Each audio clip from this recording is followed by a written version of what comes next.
Hello and welcome to our Community Architects stage. This event is titled Disability, Accessibility and Inclusion in Communities on Discord. At Community Architects, we felt that this stage topic is really important. It's a relevant topic whether online or offline. As a community leader, it's vital in creating mindful and welcoming communities. Firstly, let's just do some quick introductions. I'm Dr. Pigeon, my pronouns are he, him, and I'll be hosting the stage today with two fantastic guests, Cfish and Wendy. Cfish, could you introduce yourself for me, please? Sure thing. Hello, everyone. I'm cfish, and I'm a community moderator and manager over at the Houseplants server. In addition to that, I do disability advocacy on a personal level, as well as a little bit in terms of workplace and local communities in real life. So excited to be here. And Wendy, could you please introduce yourself too, please?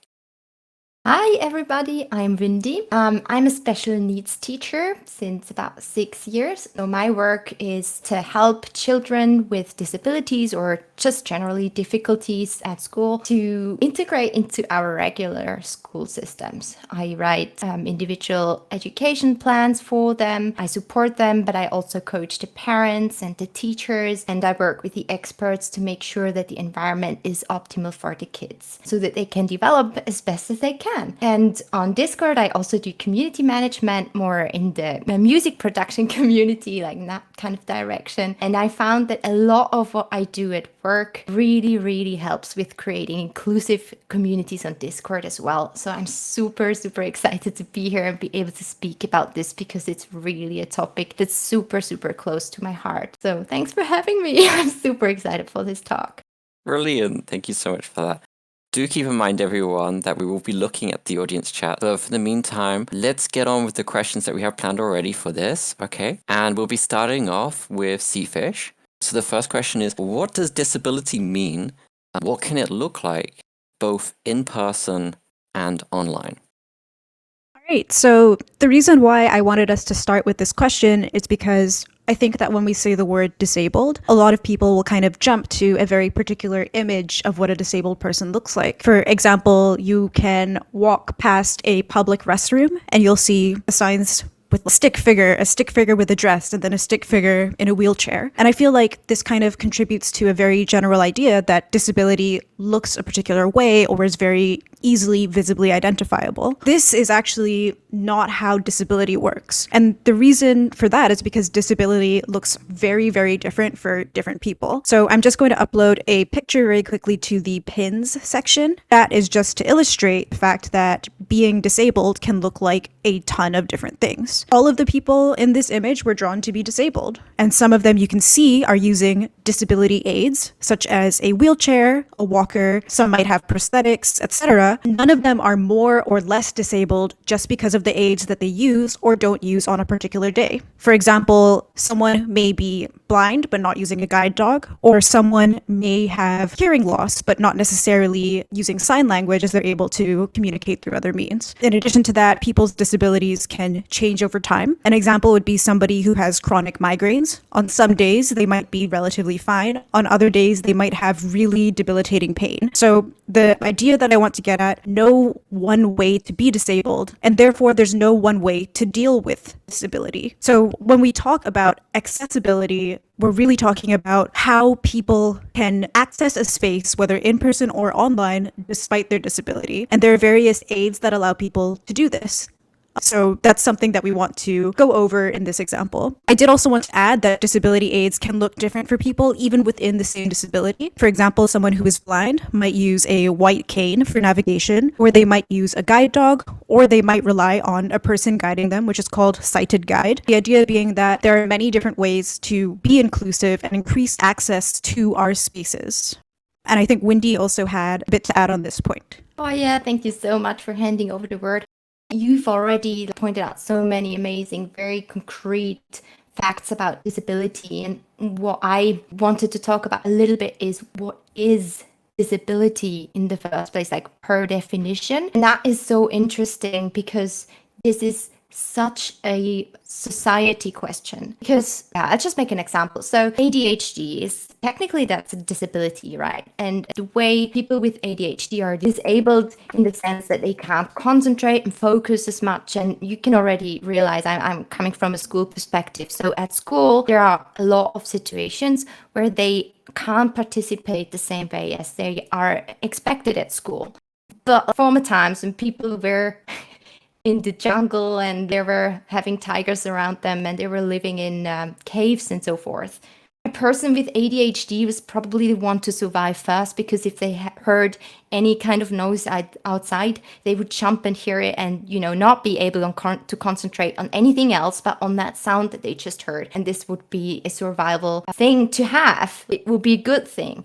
And they would not be considered disabled. They would be considered very functional in that society for what they have and for how their filters work. But today, this is not something that we seek in society, and it's not something that helps participate, for example, in an environment like school. So disability is so much in context with what society expects of you and how you can participate. As a society, we are also deciding what is a disability and what is not a disability. And that is also what accessibility is about. Because if we make things accessible for people with disabilities, per definition, we could argue that they will then be able to participate. And with that, they would not be disabled in that definition of being able to participate in society. And I think that is kind of the goal, right? We want to be sure that everybody can participate regardless of what their needs are or what their differences are, because we are all different, and it's unfair that some differences will keep us from participating in society and other differences won't. We just want to help and make things accessible for everybody, so the participation is there. It can look different, like a person that is blind might participate differently in a text-based environment than a person that can read, because they have their eyesight, and that is where all the things that cfish just mentioned come in and help to enable people, mark the word, to enable people to participate in society and in interactions and in everything that we need as human beings.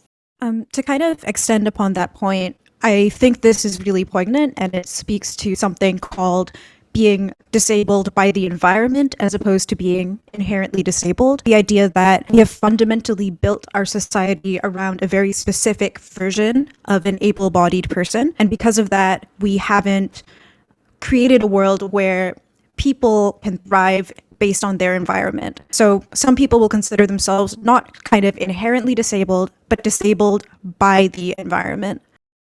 Fantastic answers. Wow, that was really detailed and amazing description there. Thank you so much.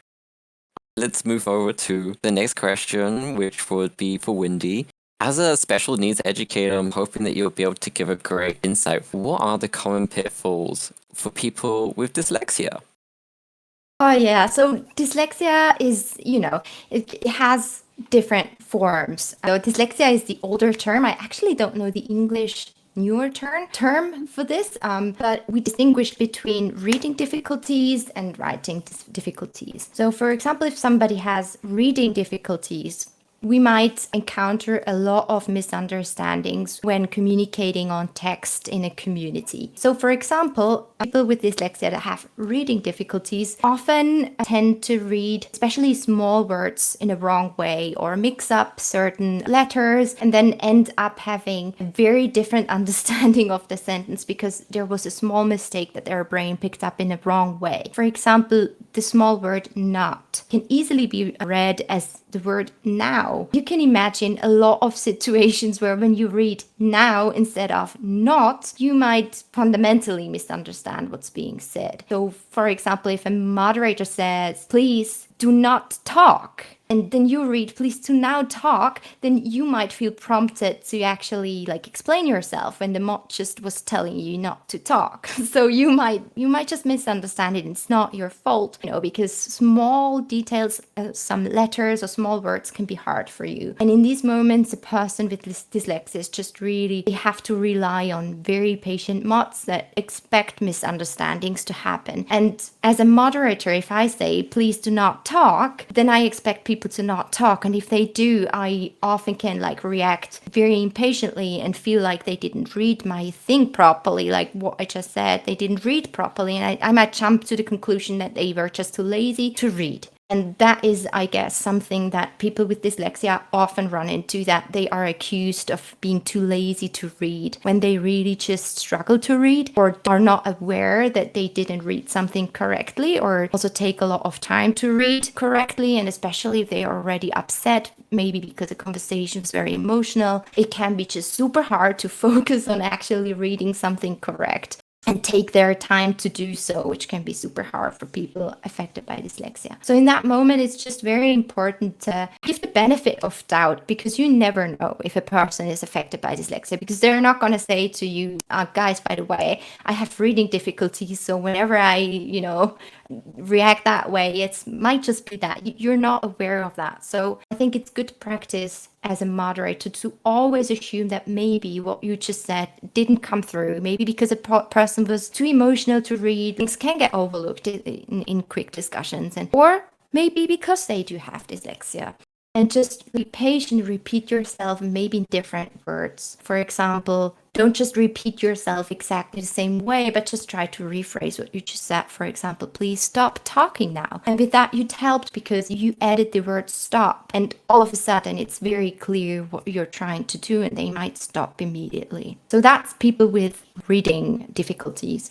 People with writing difficulties might often run into people maybe thinking that they were just lazy to type, or like not putting in the effort into their comments because they might make a lot of typos. Or if they are using like autocorrect, they might autocorrect into wrong words, and then more misunderstandings can happen through that. And here it just really helps to ask back. If something sounds off, just always ask back and assume that maybe they didn't mean to say that word that they just said. If you feel like it doesn't really make sense in the context, because most of the time, if somebody uses weird words in a context or whatever, you would just think they're trying to be edgy, or they are very egocentric and trying to kind of get the conversation on them, or, like just feel a bit uncomfortable not understanding what the person's trying to say, and kind of feel like they just want to disturb and see how you react. And oftentimes it just really helps to ask back and really like show interest and genuinely try to understand what exactly their point is. And when they write it again, you'll probably understand what they're trying to say.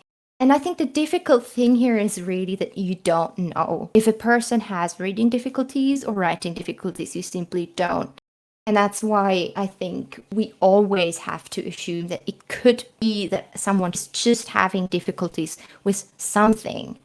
And instead of jumping to conclusions, which we often have to do because we are moderators, and oftentimes they're pressed to make a decision or intervene or whatever, like we are very used to jump to action and jump to a decision, jump to do something, instead of just like looking at chat and saying, wait a minute, this is so confusing. I don't know how I should judge this. Instead of forcing ourselves to make a judgment here and now and say, this is edgy and I'll stop it. We just say, let's try to understand this better and actually ask back and get into a conversation with the person. And most of the time, after one question, you'll know if this is a troll or if this is a person that's actually just very confused themselves, or, hooked up in something that's difficult for them. Thank you. That was really in-depth there, and it's going to be a fun event, I feel, because these answers are just going to get more detailed. So let's move over to cfish again. cfish, would you be able to discuss the language of disability? So how should we talk about it?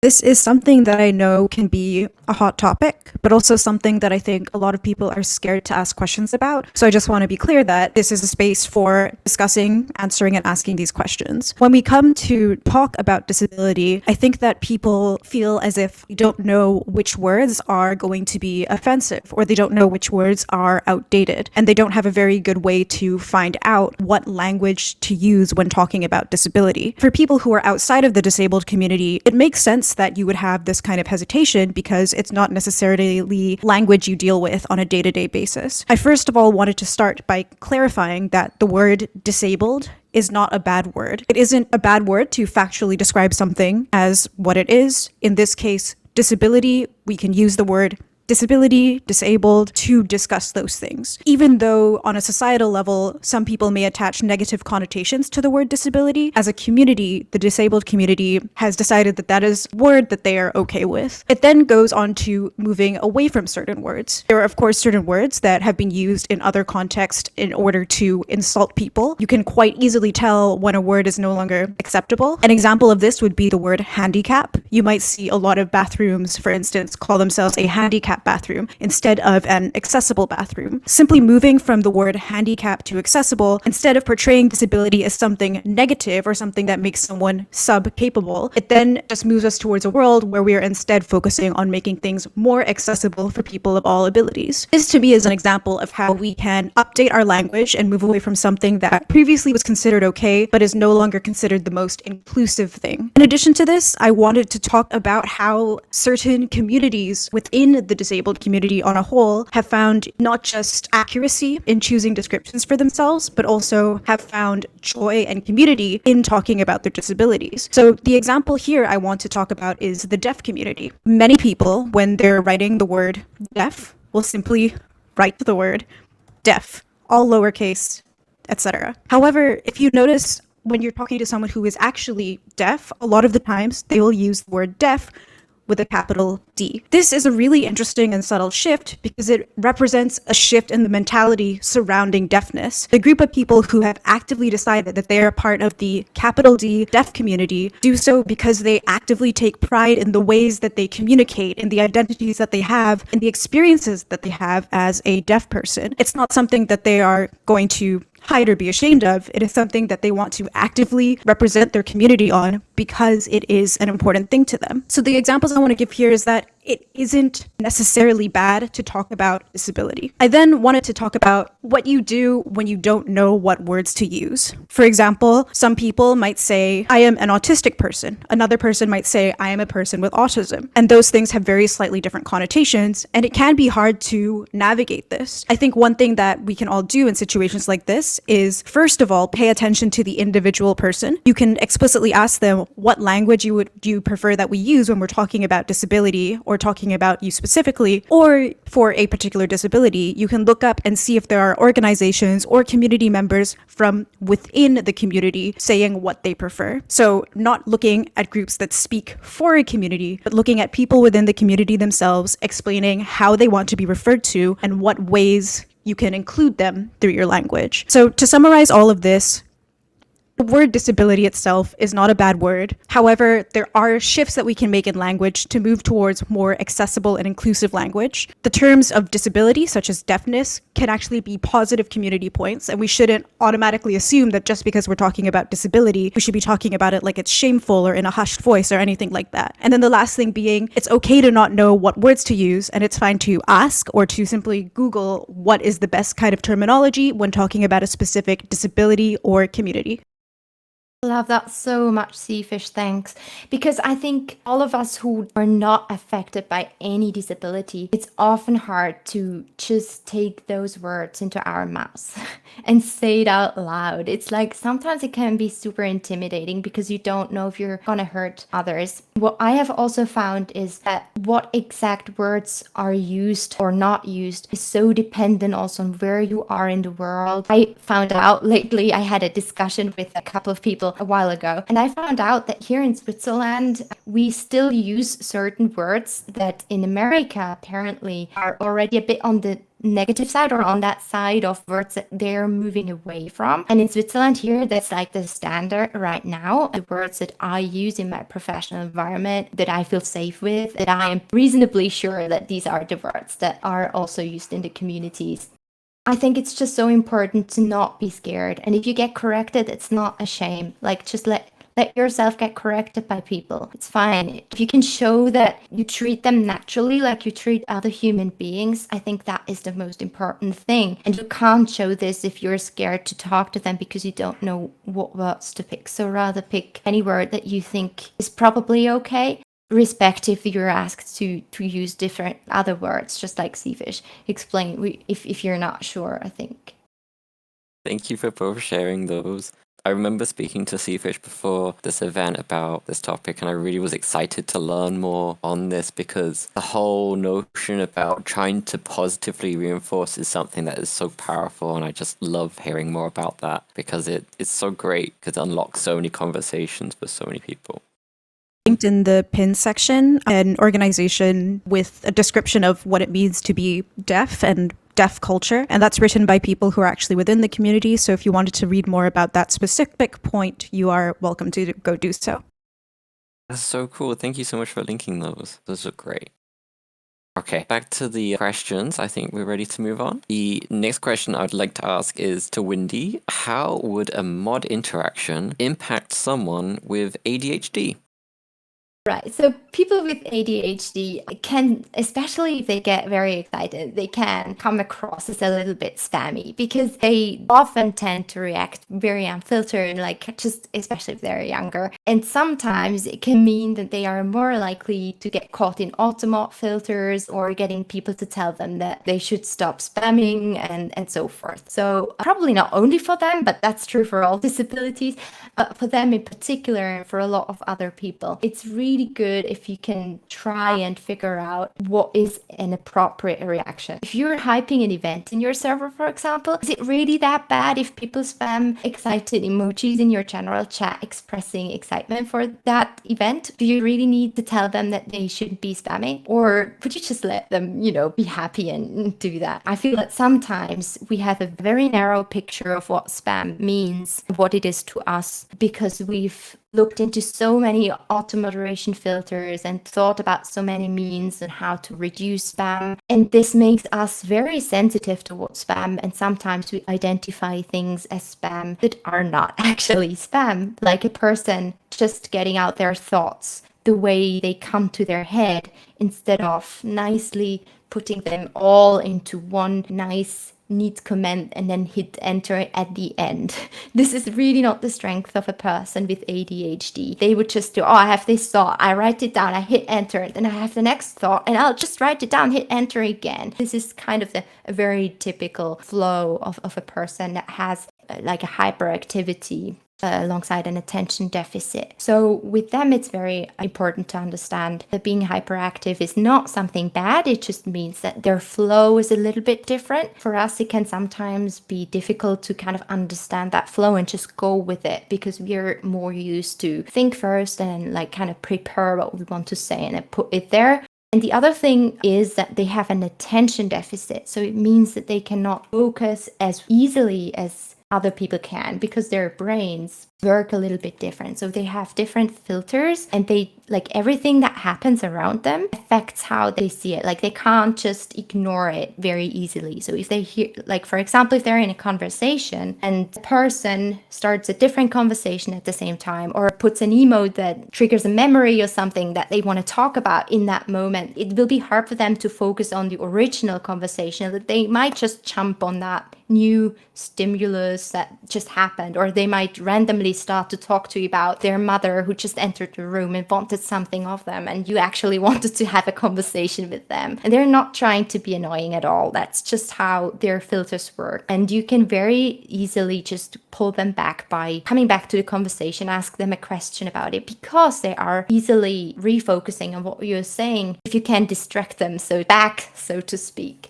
Instead of getting annoyed that people can't focus on a conversation, you can just lead them back into the conversation that you'd like to have. Yeah, I think that was about the points that I wanted to make about hyperactivity and attention deficit. It just requires a bit more regulation on their side, and it can be a bit strenuous to have very extended conversations for them. So sometimes it can be a good idea to have a break and continue a conversation later. As I said, you can always just kind of lead them back into the conversation.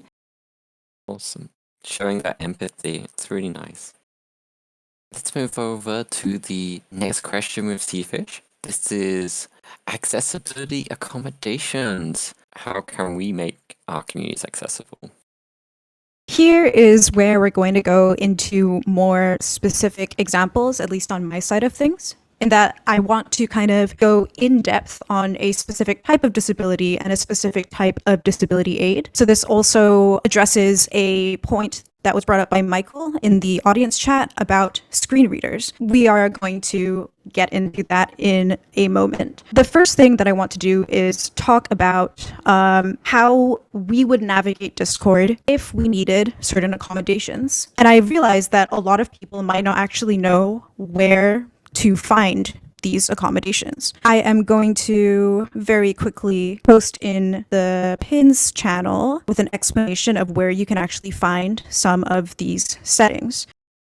So this is basically just showing where under the user settings you can find the accessibility settings, which is if you need accessibility settings. For example, if moving emojis or moving stickers is too much for you, you can select a reduced motion. If you need larger text size due to visual impairment, Discord has these things built into the platform. So that would be going to the accessibility tab. The other tab that I've highlighted is the text and images tab under the app settings. And the reason I've highlighted this is because someone who is not visually impaired, but who wants to make my content accessible to someone who is visually impaired, this allows me to see some things that you might not see if you don't know about the setting on Discord, but is really important to a visually impaired person who is going on to Discord. And that is alt text. What is alt text? It's something that gets brought up a lot and something that not a lot of people know about. So I'm going to show you. I've uploaded an image of my dog Milo to event pins. If you are a sighted person or you're not visually impaired, you can look at this and say, okay, it's a picture of a dog wearing a rainbow bandana. That's cool. However, if you are visually impaired, one of the things that you might use to actually engage with technology such as Discord, one of those things that you might use is a screen reader. As an example, the voiceover settings on an Android phone allows a user who is visually impaired to move their finger around the screen and it'll actually read out what they are tapping at a particular moment. I did not add alt text to this photo, which means a screen reader would look at this and just say, image.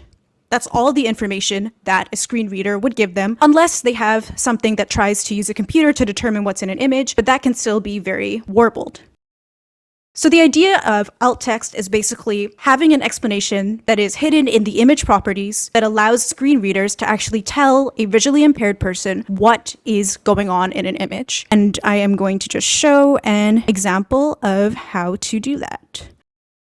So this is a screenshot showing how you actually add alt text to a photo. And that's just kind of the mechanics of the situation. And now I want to show you how actually we would write it. Because one thing that I've realized is that people can be kind of scared when it comes to alt text. If you are a sighted person and you look at this photo, the idea of sharing alt text is to highlight all of the most important things here. So when I look at this, I see a dog. I see a certain type of dog. I see that he's standing in front of leaves and flowers. I see that he has a rainbow bandana. I see that he is kind of winking, has his tongue out, looking towards the camera. So what I would write as the alt text is basically everything I just said to you. So I'm now uploading this image with the alt text that I would include.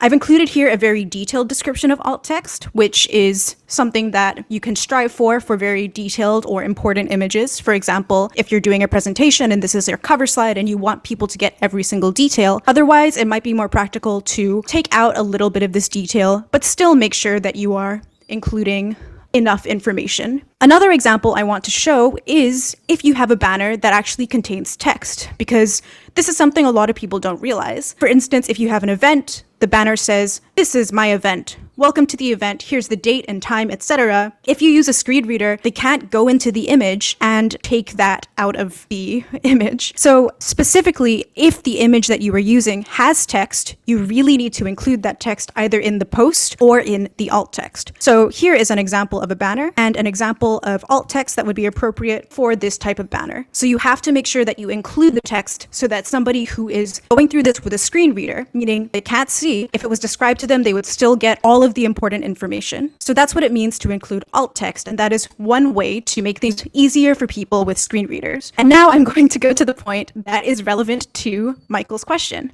which is how do you actually use a screen reader when you have different kinds of formatting or different kinds of information that you're trying to get across? And an example of this that is honestly pretty common on Discord is to use fancy text or to use all caps or to use bold things, etc. And the issue with that is that not just for screen readers, but also people who are visually impaired who might not use a screen reader, or people who simply have issues with reading things, such as Wendy discussed earlier, it can be really, really hard to process that information and understand what's happening. So I'm going to include 2 examples of text that are pretty accessible. So the first line, it is just normal text, 1 emoji, that is perfectly accessible. A screen reader can go through it. If someone needs help, they can use a translator to put it in a language they understand better. That is something that is helpful for them. The second line is less accessible because all caps is not as easy to read. Because all caps letters all have the exact same shape and they all have the exact same height, it can be a little bit harder for people to distinguish it. In addition, some screen readers may interpret this as acronyms as opposed to actual all caps words, but screen readers are getting better at approaching things like this. However, we then go into things that are not accessible. And you've probably seen these a lot, as these are quite common on Discord as a form of self-expression.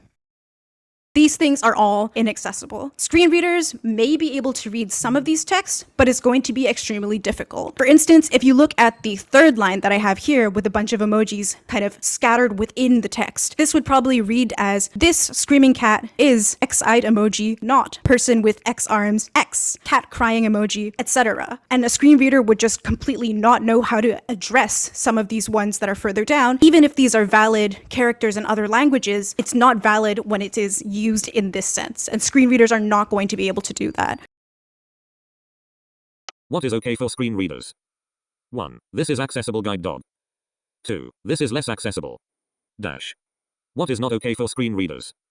1. This ice not accessibly. 2. 3. This screaming in fear cat face is dizzy face with discomfort, not man making a cross sign with his arms. ACC laughing with tears cat face. SL. Eyeball white exclamation mark. Red double exclamation mark. White exclamation mark. 4. 西念滾魚滾魚幾日是信方方托魚滾奶崩托 5. Cedilla. Bullet tilde degree small tilde diaresis ribbon. White flower with Asian ideographs meaning brilliant homework. Ribbon. Diaresis small tilde degrees tilde bullet cedilla. So to answer this in a moderation sense, on our server in particular, we do moderate this. We have a bot that we use to either strip special characters from names or just replace it with something that says moderated username if it's truly unable to be interpreted. That's how alt text would deal with this. The last thing I want to explain is when it comes to emojis as well. Emojis, when it comes to alt text, the default emojis all have a level of alt text embedded in them, so a screen reader knows what to say. However, people who are visually impaired, that doesn't always mean that they can't see anything. So here's an example of 3 emojis that might look different to a sighted person, but look very similar to a person who is not sighted. So the reason I bring up this example is because it is very hard to explain tone and ambiguous emojis sometimes, but especially when you are talking about it with someone who is visually impaired. Again, this goes back to Wendy's point of being understanding when people need accommodations or don't understand tone, because they might not be able to access the content in the same way that other people are able to access. So the summary of all this is that when you come to think about how different people interact with technology, a lot of nuance comes up. I think that an easy way to kind of get started in this is to look at the text you have on the screen or the experience you have and imagine, if I have a particular disability, how would I engage with this? You can do research. There are a lot of excellent YouTube videos, a lot of excellent websites that I will link for you as well that kind of touch upon these points. And then asking yourself, how can we do small things to make this content more accessible? And if you are still not sure where to start, you can always ask your community, are there types of content that you are not able to engage with right now? Are there things that would make it easier for you to engage with the community? How can we make our server more accessible? So it's fine to have this as a dialogue. Nobody's expecting you to get things right all the time at the very first second, but there are things you can do to make it better over time. So that's kind of my in-depth example of visual impairment specifically when it comes to Discord. That was fantastic. All from the alt text, which everyone should try and turn on just to see what it's like and start putting their own alt text as well and their own images. It'll be great. The fancy text, which is really annoying on those moderated usernames. I know we don't allow them here, but still it can be painful seeing it around. Thank you so much for that, cfish. That was amazing. I'm going to move over to Wendy now. What is a good way to approach rules? Yeah, no, this is really something I'm super passionate about, because the rules page is, in an ideal case and in many cases, the first thing people look at when they join your server. you could think what could possibly go wrong.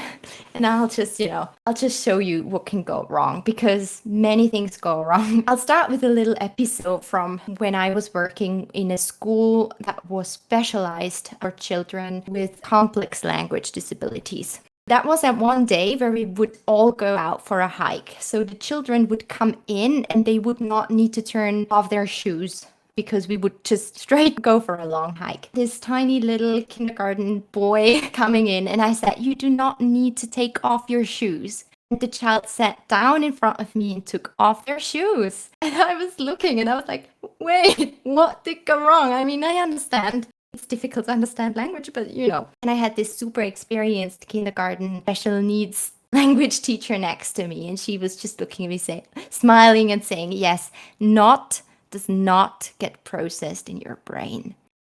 And if you just go back to your own server and read the rules and just check on how many times do you read not there, it's just amazing. Like, it's really difficult to write rules without using the word not. But it's super important, because this is not only important to people with language disabilities, it's also the same for everyone. Our brain is made to process what we hear and not what we are told not to think about. So, like, if I tell you all in the audience, please do not think about the pink elephant, I can guarantee you that each and every one of you, unless you didn't listen, but each and every one of you is just going to imagine a pink elephant right now. Sorry, even though I told you not to, it's just not possible, because this is how our brain works. If we hear about it, we will think about it. So what we would need to do if we wanted to stop people from thinking of pink elephants is not to mention the pink elephant, and instead mention what we want people to think about instead. Like saying, "Please think about a blue elephant." And everybody's like, "Yeah, I can do that." It works.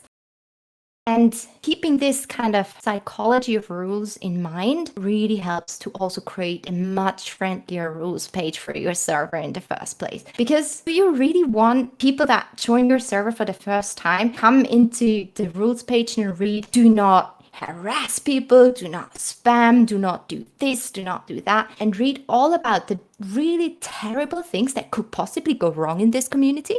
That's really not what I want to see. So what I want to see is what is expected in this community. Please be respectful. Please use the right channels. Keep things on topic. Respect our filters. Whatever else you want to see in the community. So very often when you read a not rule, you can try and reword it into something that you actually want to see. And it's not that you can't use the word not at all. Sometimes you just have to say, "Please don't do this." In particular, because maybe this is something that actually happens a lot of the time in the server. It's just another example. If I'm saying, "Please no self-advertisement," why couldn't I just say, "Could you keep the server free from advertisement?" This is already something positive, right? Because I can expect a server that is free from advertisement instead of expecting a server where we have to fight people that keep on self-advertising. With this in mind, you can really create such a much friendlier rule set and first impression of your server, and at the same time really respecting how our brains process language. And that's not just brains of people that have language difficulties. However, this is the tricky thing, right? Sometimes rules that are psychologically super clever can seem a bit less clear. So if I'm saying, "Please be respectful," people understand different things from it. And you might want to actually specify that harassment's not okay, and arguing is not okay, or really bad stuff is not okay, like discrimination or slurs and so forth. But even here with discrimination, people have different ideas of what that would be. So you probably have to clarify that as well. And spam is something that often is mentioned in rules, and nobody really, knows what exactly defines this or qualifies as spam and so forth. So I don't think that you need to worry too much about being super specific about the rules, but it can lead to issues with having less specific rules, which often can happen if you word them positively. This can especially be a problem with people that have language difficulties that root from very particular way people interpret language. For example, people with autism often have a very particular understanding of a certain word, and it can be hard for them to understand your understanding understanding of the word. In their brain, like one word has one meaning, and if there's like another layer to that meaning, it's very difficult for them to like understand the subtext. Rules can therefore be super difficult for them if they're not very clear. If you know that a person is autistic, it can help them if you are super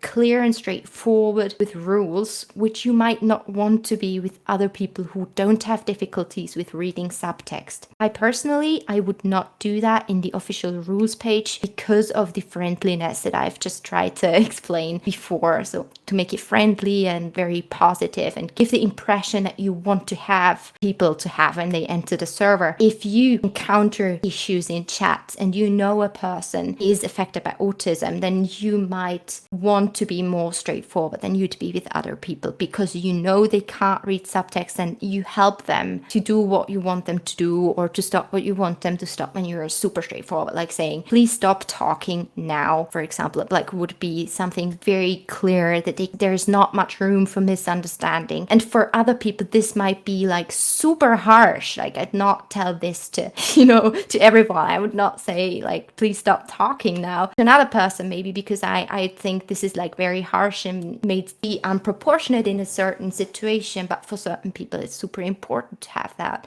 I've also found that especially like Discord etiquette, like these unwritten rules are often difficult to understand for people that have difficulties with like social cues. For example, like this, when is it okay to DM someone and when is it not so okay? And when is it okay to tag someone and when is it not okay? Is it okay to leave the tag on when I reply to someone or is it not? And I mean, hands down, I regularly see arguments about this, even from people of whom I'm not aware of them, like having difficulties with, social etiquette and subtext and so forth. So it's already difficult for us, but this is really like super, super difficult to people that have autism or are autistic because they have no chance when it comes to reading subtext. And I also see people like giving those super helpful tone indicators. I just really recommend going to the audience chat right now. Sophie was posting really good stuff. I hope somebody can pin those. It can help sometimes, especially for if you're choking about something, can help to specify that you're actually choking because people with autism often have difficulties to distinguish between like a playful comment and a very serious comment or a genuine question and a sarcastic question or a rhetorical question that they're not supposed to answer. So it can really, really help to have these tone indicators. I remember very well when I first came around them and I was like, why? Why would you do like this is so complicated to learn, and it took me a while to understand why it can be actually super helpful. And the problem with it is that you never know when you are talking to someone who this would be helpful for. So especially in environments where you don't know people very well, it can just be such a great addition to use these, especially if you feel like a conversation has already kind of a very particular vibe between you and another person, and you feel that you understand each other, but there is maybe other people that are also reading. You might put some indicators, tone indicators, so others can also follow the conversation without being irritated. I trailed a bit off because you were asking about rules, but I think it was, No, it was still a really great answer. I'm just wondering what to do next because I think there was something that cfish wanted to talk about. Oh, so should I just jump into that? Yeah, if you'd like to. Okay, so Cappy Dusto, which I assume is a capybara joke, says, what are possible alternatives that people can look into when something doesn't have built-in accessibility? So this was also asked about both in terms of online spaces as well as in terms of physical spaces. For instance, if a building doesn't have an accessible bathroom or it doesn't have accessible ramps. I think this is where policy changes are really important. For example, in the US, the Americans with Disability Act, also known as the ADA, requires that buildings meet certain accessibility standards. And if an old building is being renovated, there are certain things that can cause that building to be required to be renovated to meet accessibility standards. So while this doesn't capture every case, this does mean mean that we are moving towards a better system where accessibility can be built into certain systems. Another thing that really helps here is for people who are able-bodied or who are allies of the disabled community to advocate for disabled people in spaces that they cannot access. For instance, if you are in a book club that doesn't use any kind of text, that only talks in voice, perhaps you could say, I don't think this is very friendly to all users with all kinds of needs. Why don't we also consider having a text forum where we can talk about our books? When it comes to things like applications or programs that don't have built-in accessibility, Android phones do have voiceover as a built-in function. Some apps still don't work with that, but because it is something that is built into Android, it is something that a lot more developers are now using. So that is something where I consider the baseline technology and the policy improvements to then be influencing other people in that space. I did want to add that accessibility can come up in really unexpected places. For instance, if you are visually impaired and you want to go over to your oven, put a frozen pizza in the oven, turn it to a specific temperature for a specific time, if you have technology like a touch screen or something that is not tactile, or something that doesn't have an audio signal as to what your temperature is, you don't have that independence. And sometimes smart apps can help, but sometimes they can hurt, because if they don't have accessibility settings built into it, you then have a device that could theoretically be really accessible, but just completely isn't. And a lot of these things just take the independence away from disabled people. So I also think when we are talking about building accessibility into our communities, we can't just think about it in terms of, oh, well, this person can go up this ramp if somebody pushes their wheelchair, or this person can navigate this space if they have a sighted person guide them. I think we also need to think about accessibility in terms of empowering people to be able to have that level of independence that they ought to have as a person in our world. So I hope that goes towards that point. If there are further questions, happy to also touch upon that. Just love that point, because that's all what it is about, right? To help people participate in being autonomous, a super important basic human need that we have. We all do, and we all have the right that this need is being met. And if we can't be autonomous at all, or have autonomy like stripped away from us in certain areas, this really hurts. And I'm sure we've all had this kind of loss of control in some situations, and we all know that this gives a really awful feeling. It's sometimes I can hardly grasp how this must be for people who have this all the time, because nobody cares to think about what we can do, that they can actually be independent. And yeah, it's just struck me really bad when you said, made the example about the touch screen and the oven, and like something so simple like cooking can just become so much more difficult just because technology has been moved forward without thinking of disabilities. And that's, yeah, I was just super moved about this myself. Thanks, cfish. Oh, this was an amazing event, and I think this is starting to wrap us up. I don't think there's any questions, unless I've missed any. Please correct me if I'm wrong. Capidusto is asking, are there any additional sources that can be linked in order to improve accessibility? I put quite a lot of them in the event pins channel, but if there are requests for specific types of accommodation for like specific either disability requirements or specific kind of apps, I can also try and look at that. Hi Alexis, also asks, how can we show in our communities that we're committed to being inclusive of people of all abilities? I think a big part of that starts by keeping that in mind when you are building your community. So when, like Wendy says, when you are writing the rules, making sure that it is something that is front and center in your mind. When you are making announcements, don't wait for somebody to ask to make something accessible. See if you can write a checklist for yourself when you are doing something to ensure that you are at least hitting a lot of different boxes.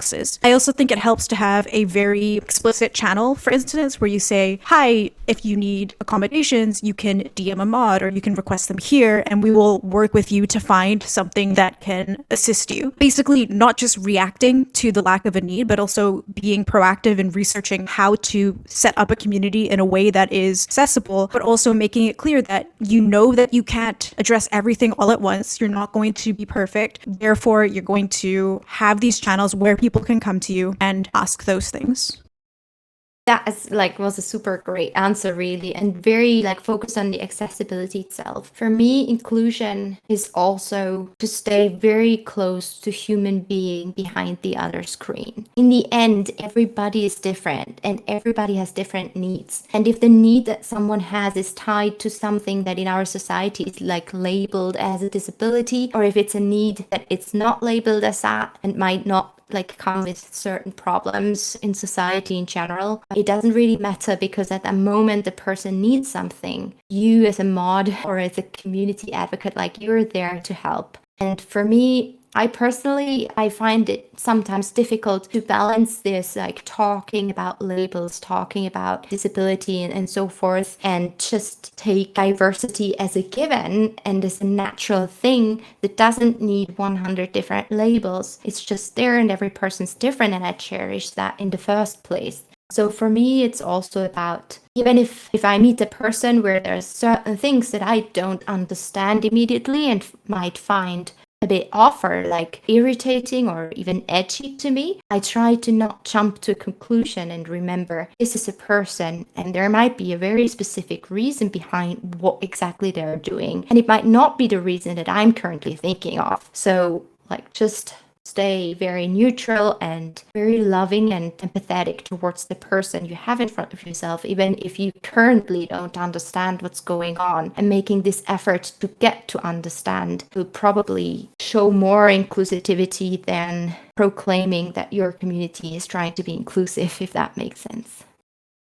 I think those are really important points. I also wanted to add on to that. We're also not just talking about the community of Discord or the spaces of Discord, even though I know this is a meta community, so that's something we jump to. I think an example that I want to give where you kind of take accessibility beyond that is on our Houseplant server. Not to talk about the Houseplant server too much, but one thing that I added over Disability Pride Month was a list of resources on accessible gardening, how to build an accessible garden, how to find tools for houseplants that are more ergonomic for people with limited mobility and things like that. So what I'm basically saying is, if you have a community centered around something, don't just ask yourself how Discord as a space is going to be inclusive, but how are you going to make your hobby, your community itself more inclusive? So that could be things like explaining to people where the accessibility settings are in a video game if you run a game server, or things like showing people that you can have houseplants while still being disabled, or just showing people that you can engage with these hobbies and these activities as a disabled person and still be valued as a part of the community. That's just the most brilliant advice I've ever heard, really tailoring that to your server. That's I'm just thinking about, how do I make a music production? So I'm running a music production server, so I'm wondering, how can I make that more accessible to people with hearing loss? That's going to be an interesting one, but I'm definitely challenge accepted. Totally going for this. Yeah, this was really great talk because it really makes you reflect on your own communities and the people inside them and how you can help them. Thank you so much, both of you, for partaking in this talk. I don't think there are any last closing remarks. If there are, then please feel free to share them now. Thanks for hosting. Really glad to have a space to have this discussion. And thank you, Wendy, as well, for being a wonderful discussion partner. I can only give that back. You're such an expert in accessibility and all the technicalities of that, where I'm really not versed in. And I think it was really valuable to talk to and with you about this. We have very different perspectives, but it kind of just added up nicely on it. Thanks for having me too, Matthew and Barry and community architects. And I hope you all could take something with you. If you have questions later on, you can always tag me here in chat, and I'll be around this community and answer everything that comes along and is on your mind, and I'm happy to discuss further if something comes up later. Sometimes thoughts just tend to spiral around in your head for a while, and then all of a sudden the need to talk comes back, and don't hesitate to tag me if that happens. The last thing as well, in terms of the accessibility of this event, I believe it was recorded and will be posted with a transcript, if that's correct, Matthew? That is correct, yes. Perfect. If you know anyone who might have been interested but wasn't able to make the time or isn't great at solely auditory events, there should be an option for them coming up. Fantastic. Okay then, thank you so much, the two of you, because you've been wonderful guests. We are incredibly lucky to have you on the stage. I really appreciate that you've taken up a lot of your time to me pestering you in DMs and group DMs and organizing this. And thank you to the audience for listening to us today and the future audience online on YouTube somewhere. We hope that the events in the future will continue on like this, that you'll be around to stay and partake and listen in. Ask any questions away in the help desk forum area, and thank you so much everyone for joining this Community Architects event.